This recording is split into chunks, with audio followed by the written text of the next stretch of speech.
Good morning, everybody.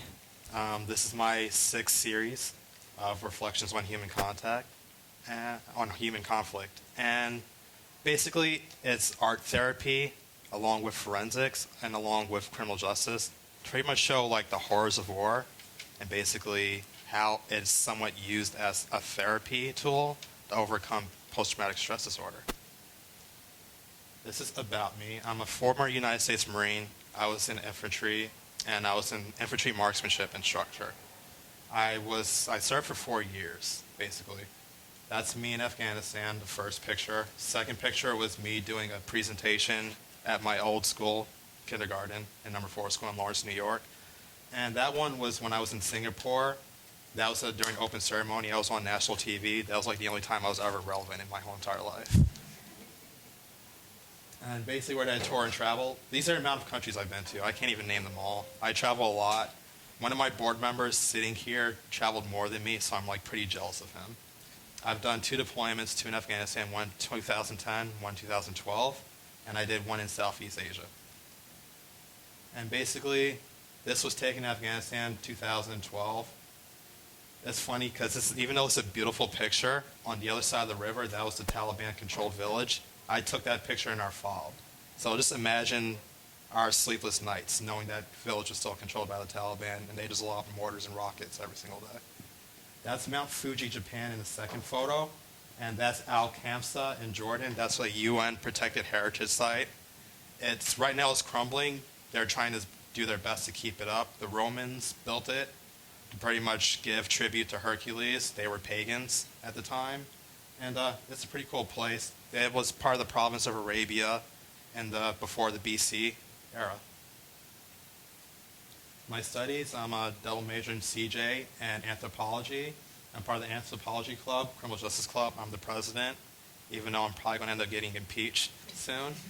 I'm also a forensic anthropologist and director of the Row Initiative, which is basically my own philanthropy that I'll get into shortly. What is forensic anthropology and what do we study? We're bioanthropologists. Basically, we don't dig up dinosaurs like paleontologists. Chris Pratt, he's a great actor. And we're definitely not psychopaths like Dexter Morgan. I know most people think of that when they think of forensics, that we're like CSI guys that take law into our own hands. We are physical anthropologists, which is part of biology, and it's an individual unit, a study of human remains. We basically process war criminals. We basically are historians, but we do it in a scientific way. We recreate the past in a scientific method to where you can actually show how certain civilizations came to rise and how they came to fall, how certain individuals died, specifically their methods of death, and so on. This is a photo of 2 of my professors and mentors, Professor RG and Professor Nodi Aljarakis. That's one of his old photos. And these are forensic anthropologists in Iraq digging up mass graves after the initial phase war of 2013 ended. And basically how I fell in love with it, I did battle damage assessments in Afghanistan. If you don't know what a battle damage assessment is, it's basically if someone is killed, whether it's an enemy insurgent, a civilian, or a United States Marine, they bring them back to our forward operating base.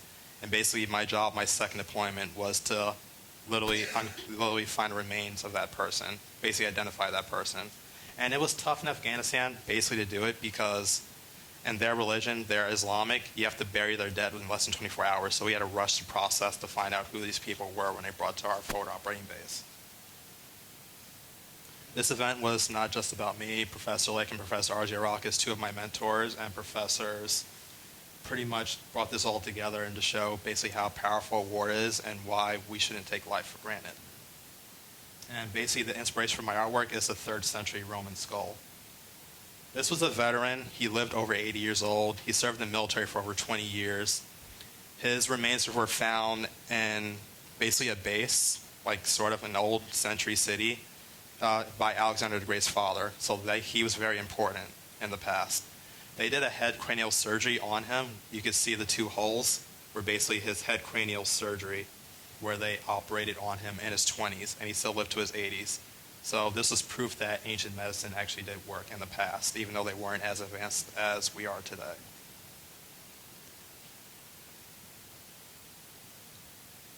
This is the Iraqi child 14 years after the Iraq War.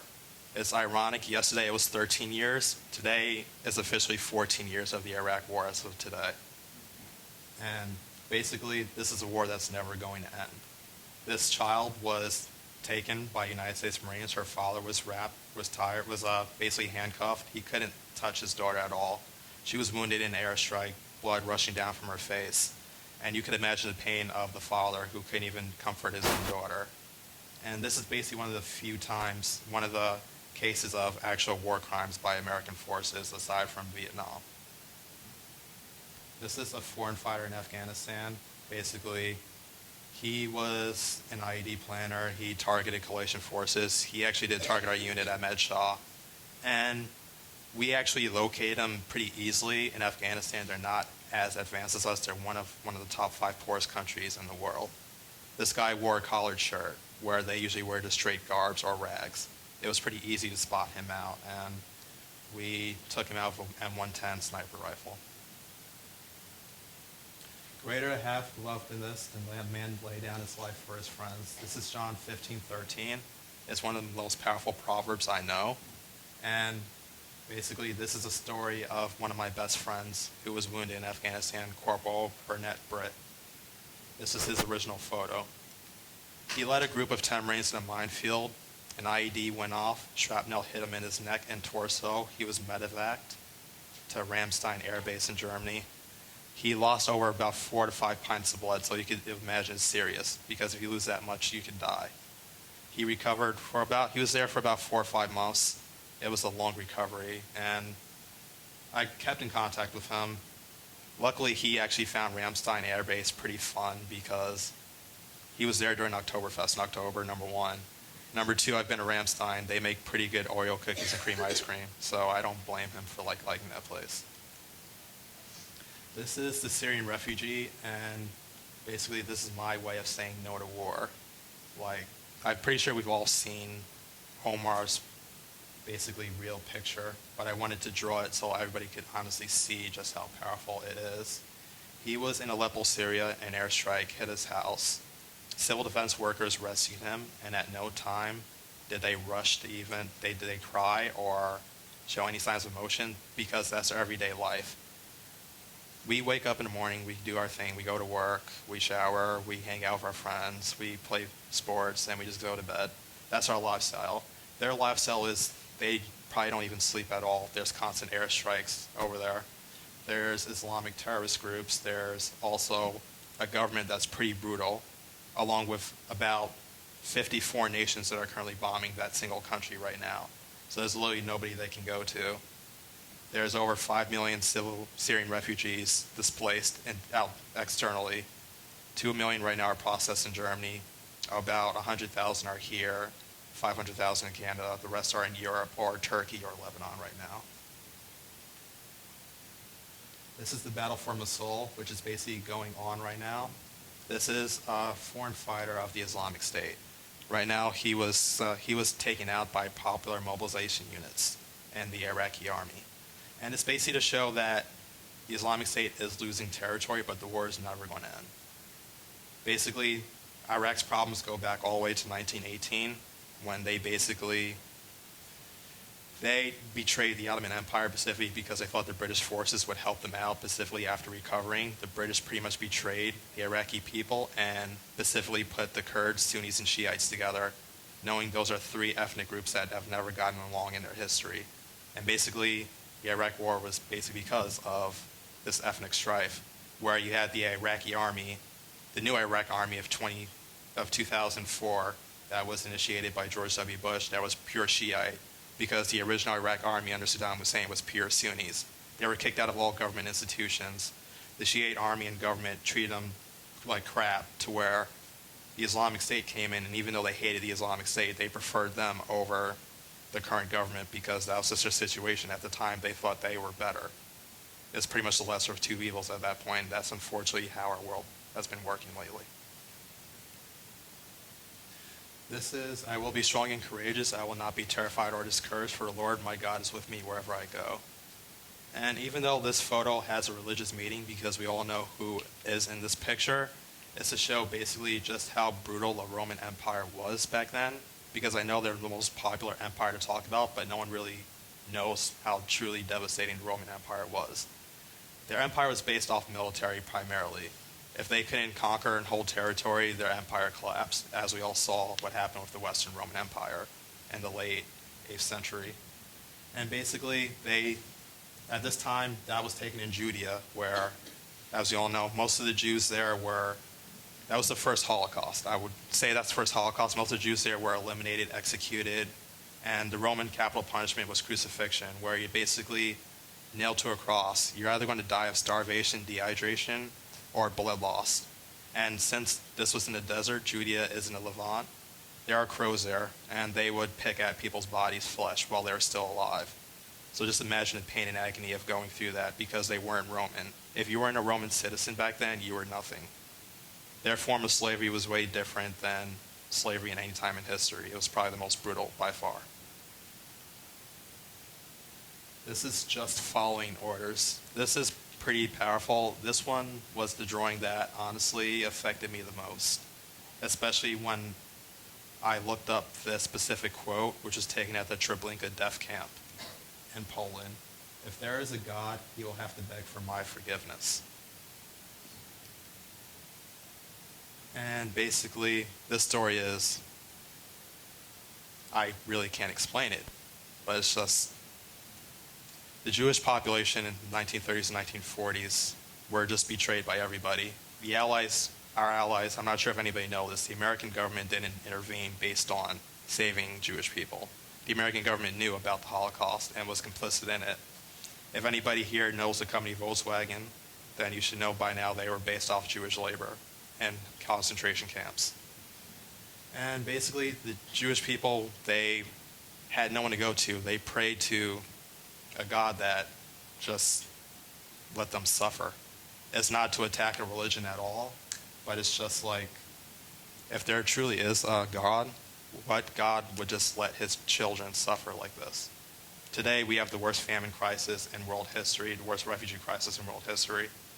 And not only is there not a spiritual being helping them out, no nations are helping them out. Everybody is in here for themselves at this point. And I find that pretty disgusting. At this time, the SS were in charge of Germany. Nobody liked the SS at all. They weren't popular. They were very small. The German army could have easily overran the SS. They refused not to. The German army took part in these executions, and during the Nuremberg trials, their excuse was they were just following orders. That was their excuse for massacring 6 million Jewish people and overall 14 million people. This is the forgotten genocide. I know some people are going to take this to heart. This is the Armenian Genocide, if you guys don't know what I'm talking about. And the reason why I call it the forgotten genocide is because as of today, only 10 countries recognize that it was a true genocide based on politics. This picture was taken in Deir ez-Zor, Syria, where forensic anthropologists excavated the remains of over 200 Armenians in one mass grave. And basically it took part between 8 years during the fall of the Ottoman Empire, specifically after World War II. The Young Turks government, World War I, the Young Turks government rounded up 1.5 million Armenians, death marched them throughout the deserts, specifically Iraq and Syria of the former Ottoman Empire. And the reason why nobody recognizes this genocide today is the same reason why the genocides of Native Americans aren't talked about today. It's because if you're a government in high power, where you hold influence over the whole entire world, nobody's going to talk about what your war crimes are. I mean, today we pretty much parade around over using nuclear weapons to end World War II, which if any other country were to use nuclear weapons today, even as a test, which some countries are testing nuclear weapons, we consider that wrong. I mean, we have a country right now that's just built a nuclear reactor. No nuclear weapons, we don't have proof of it, but we threw sanctions on them because they're not allowed to have them based on our perception. Post-traumatic stress disorder in and out of the military is basically, you don't have to have post-traumatic stress disorder in the military. It's a traumatic experience that anybody could go through. It's basically, you don't have to be affected by it directly, but it can indirectly affect you. It could be one of your best friends, and you know it's going to direct you as well if you know their story behind it. And that's why I specifically do this drawing. This drawing doesn't take place in a war, but it's an internal conflict that led to post-traumatic stress disorder. This is Nicole Simpson, who was O.J. Simpson's wife. This was one of my toughest drawings because the original drawing isn't available at all. It's just, it hasn't been released yet by the family because they're still suffering to this day. Her C3 vertebra was sliced. She was multiple stab wounds, about 40 stab wounds to her neck area. That's how brutal her husband killed her, and he got away with it. And basically, where does everything lead to? I'm going to Memphis in 2 weeks. I'm presenting research on a Pacific battle, Battle of Polystylon, where the Ottoman Empire conquered Western Thrace, but certain soldiers in the Byzantine Empire held out, and basically recreating their bodies to show how they were executed. We'll be presenting at Adelphi Research Day under Professor Argy and Professor Lake. And I've also co-founded a philanthropy called the Row Initiative. And I'm going to go through basically what exactly it is. The Row Initiative, we stand for Reflections of War. It's basically based off our drawings. Our motto is Non Scribetum Historiam et Victimarum, which means this time history will be written by the victims. Because we all know the phrase, history is always written by the victors. As long as history is on your side, you can manipulate it any way you want. I mean, to this day, we're still teaching that Native Americans were savages. I mean, that's how messed up this world is. A central focus and backbone is to show how devastating war can be, and basically how every single life on this earth is equal. Basically, we're an anthropology and exponential field team. We travel to war-torn nations to basically uncover mass graves, to basically identify people who have been devastated by war. We are also going to document these war crimes as well, create our own reflection pieces of it, and basically show the world just how powerful and devastating war is. When we sell our drawings, like you see our drawings in this PowerPoint, 70% of the profits go towards these victims of war. And, well, they go towards the Road Initiative. 30% goes towards the victims of war. Basically, we will purchase food, water, blankets, clothing, educational textbooks for refugees, and basically we will also give money towards scholarship funds and mental health in America and other European nations where anybody could have been affected by war. Our founders, one of our founders is Professor R.J. Arakis. She's here. She is our spiritual advisor of the philanthropy because I go to her for guidance. She's part of my independent study. That's basically how I created this philanthropy. I'm taking this during my independent study right now. And she is a world-renowned anthropologist. She does forensics, archaeology, and art. Specifically, she does Argy's art. You can Google it, Argy's art. She has a lot of paintings where you could buy right now. One of them just got sold by the Russian embassy in Athens about a couple months ago. This is Kevin Augustine. He's our bio-research physician specialist. He's a fundraising chair of the Delta Chi fraternity. I told him to submit a picture of him, a recent one. He didn't. I told him, okay, I'm going to find a picture of you on Google. He used specifically.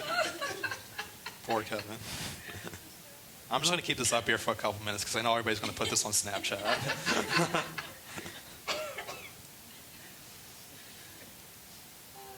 This is Amberly J. Cox. She's our spokesperson and communications. She's a member of the Phi Sigma Sigma sorority. She's next year's Pan-Hel president and this year's Phi Sig delegate to Pan-Hel. She thinks she wants to travel the world. That's a fun fact about her. See, the thing is, she thinks she could out-travel me or Jaron, and that's not going to happen because I love traveling more than she does. This is John Selca. He's our chief of finances. He works in multiple firms around Wall Street in the city. He's currently a member of the Delta Chi fraternity, our treasurer. And he's actually really good finance-wise. I go for him for financial advice as well. This is Nicholas Cosmo Jr. He's our co-founder and internal policy director. And he's a future politician and lawyer. Specifically, that's why I wanted him and my board as a co-founder, because he's the type of person that literally goes through policies to where there's no sexual assault, there's going to be no abuse, there's not going to be no extortion in the philanthropy at all. Everything's going to be fair 100%, and he's going to make sure of it. He's the current IFC VP of Judicial Affairs. He's an SGA parliamentarian. So as of right now, he does the rules and regulations of Adelphi students. And he's a philanthropy chair of our Delta Chi fraternity, which is another reason why I wanted him to as well for advice on philanthropy-wise. This is Vladislav Verba. He's our co-founder of social media, marketing, and software development. He's going to be the one running our social media accounts. He's going to be the one basically doing our marketing as well. He's a member of the Delta Chi fraternity.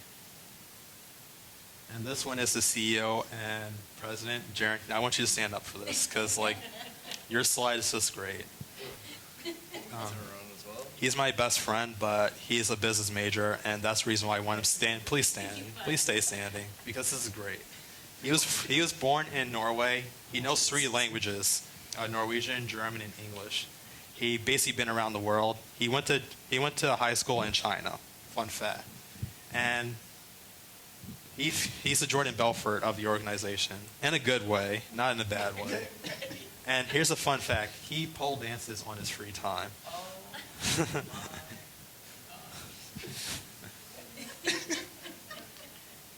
And basically, in conclusion, every life on this earth is equal. Nobody's above anyone else. This isn't about me. This is about the people affected by war. I couldn't care less about praise. My goal is to make sure everybody on this earth is actually treated equal and given the same media attention. I couldn't care less about my personal accomplishments. And basically, these are for my best friends that were killed in Afghanistan. And thank you.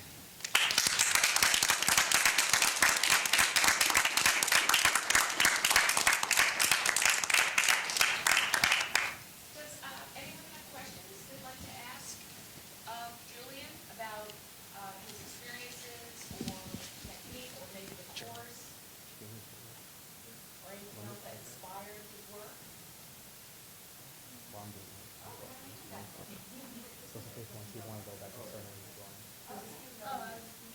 Where is your Favorite place? I'd say, as much as I love Singapore and Japan, I'd say Germany because being there during Oktoberfest, I know I shouldn't say this on camera, but being there during Oktoberfest is the greatest time ever. What's your second one? Second one, I would say Kyrgyzstan because it's on the Himalaya mountains, and I actually climbed one of the Himalaya mountains. It was pretty brutal, but the scenery was awesome. You said you're going to Tennessee in 2 weeks. Is that outside of this project? This is something different? I didn't... It's outside of it, but it's very similar. Basically, it was just research I submitted to NCUR. It got accepted.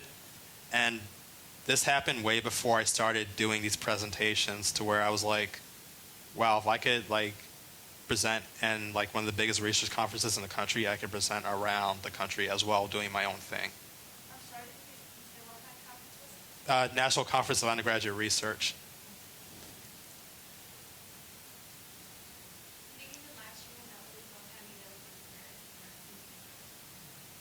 I'll try to have it recorded. I'm not sure if I could, but I'll try to have it recorded to where everybody could see my research in NCUR.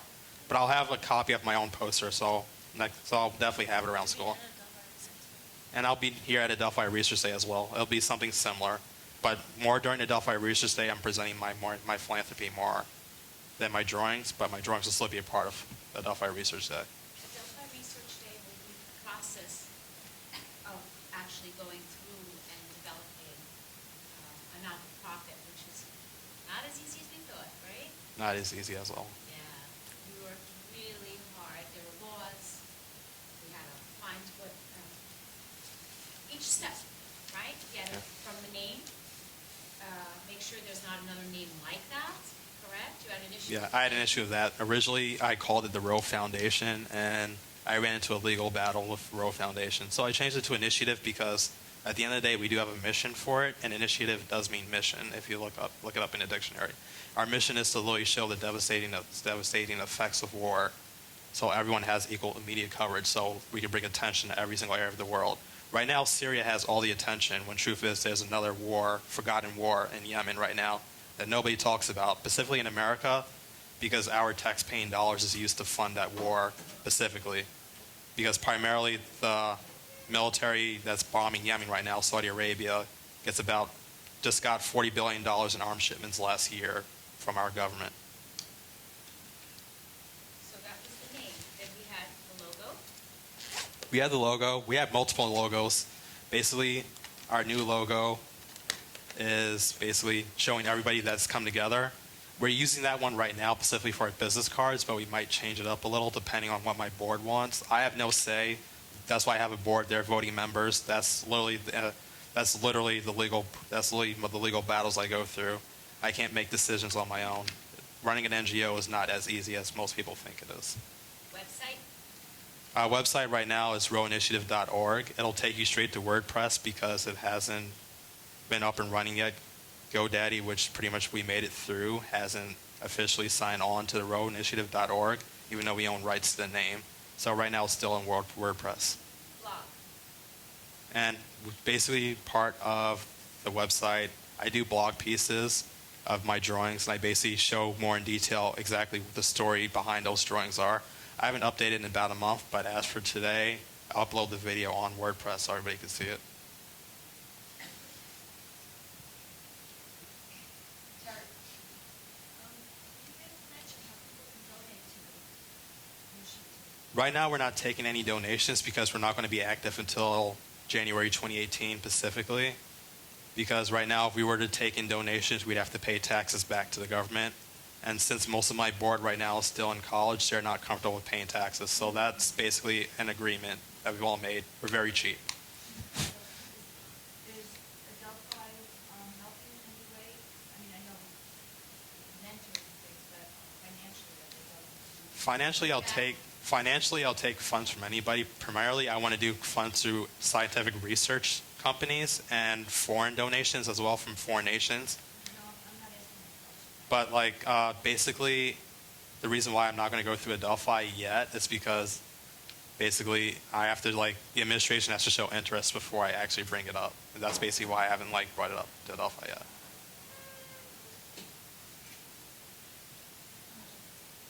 Yes. Maybe could you talk a little bit about what you're hoping to do in the next year to 5 years, perhaps, to further your goal of making not only the foundation a reality, but also your perhaps possible career trajectory? All right. Basically, after graduating this May, I'm going to field school in Greece to further my education. I got accepted to Romania in the spring of 2018. I'm not sure if anybody knows this yet, but now everybody knows it for grad school. I'm not sure if I'm going to accept it because it's very expensive, but I'm going to try to see if I can get a scholarship in the meantime for it.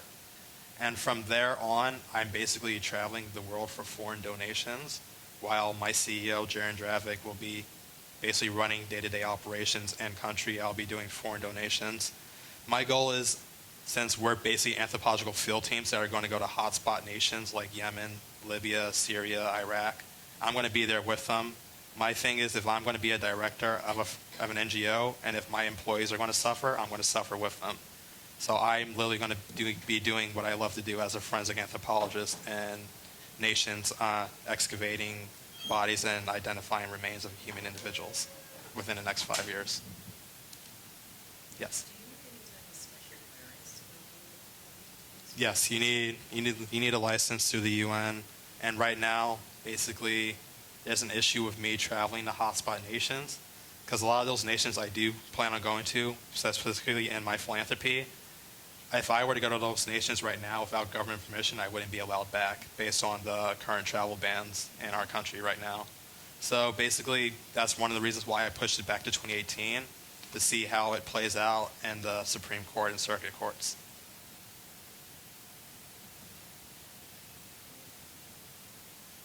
More questions?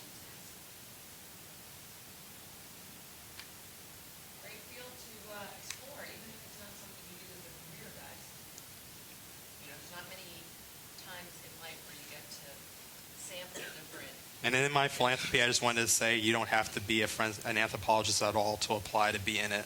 We take any and all majors at all. Basically, we have a field team. There are 8 people. There's only going to be about 2 anthropologists. Everyone else could be either a journalist, finance major, anything like that. So We take volunteers from around the world. Yes.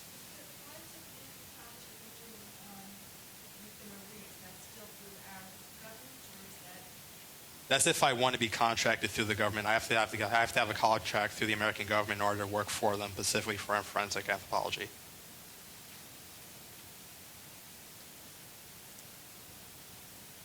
Any other questions, guys? Maybe after the event today, if you want to approach Julian or Professor Adelphi or myself and ask a little bit about the program or about Julian's research, or you could maybe give your email out. Oh yes, I have my business cards as well. That's right. Yes. Okay, excellent. That's one more stuff than I have. Yeah. Okay, so let's thank Julian for his wonderful presentation. Thank you guys for coming and supporting Julian, and hopefully we'll have you guys up here doing your research someday, and we'll all come back and support you, right? Right? And there's snacks left over. They're healthy snacks, guys. There's vegetables. Please eat it, because if you don't, Lackman throws it out. So please eat everything.